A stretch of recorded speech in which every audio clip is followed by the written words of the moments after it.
普利物资巡回车，幸福启航。台南市社会局为了提供弱势家户所需要的物资，增加物资多元性的选择，在新营区设置食物爱心银行溪北分行，并委托社团法人台湾普利关怀协会办理。该会理事长张惠芳表示，食物银行秉持着黄市长照顾弱势优先的市政理念，每下国际赛主会捐赠物资巡回车，希望会当帮助到更多弱势民众以及家庭渡过难关。关怀饥饿及为儿童服务委员会主席张惠芳张主席，开心，谢谢张主席，赞。今天这个物资巡回车的一个捐赠呢，事实上是一个跨国的一个捐赠，由我们美国狮子会的总会呢提拨基金，和我一部分呢有小部分由我们这台南这边的这个师友们一起来共同做这个捐赠。那很难得，这是我们国际狮子会呢，有史以来第3部捐赠给台湾的车子。那很荣幸呢，捐给了我们普利食物银行。那普利食物银行在这里会把这个车子呢，不管是载到山区去，或者是站在海边，会把物资呢送到需要的人。尤其我们普利食物银行坚持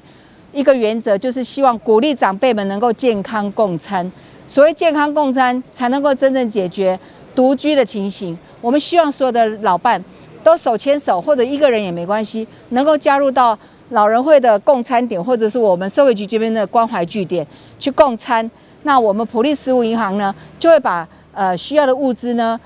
以加菜金的方式呢提供给这些点，让大家呢吃得更开心、更营养。未来这台普利食物银行的物资巡回车正式启用了后，会当将爱心物资送到更加偏远的地区的弱势家庭手中。对此，台南市副市长戴谦表示：有这个物资巡回车以后呢，就把各个据点呢结合起来了。所有的这个物流呢就畅通了，所以呢，捐赠这样的一个车子是非常重要，而且呢非常大的一个贡献。那对大家呢真的是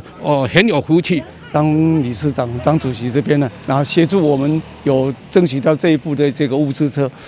事实上，这个部分的话，这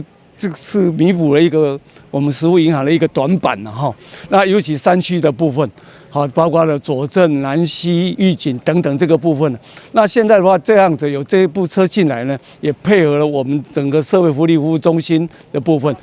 新冠肺炎疫情爆发以来，食物爱心银行一直徛在咧服务弱势第一线，亲身感受到各行各业所受到的冲击。有部分的民众因此工时减少，甚至失业，生活顿时陷入困境。好佳在有食物爱心银行的帮忙，才会当过活。现在普利食物银行为了这台物资巡回车的加入，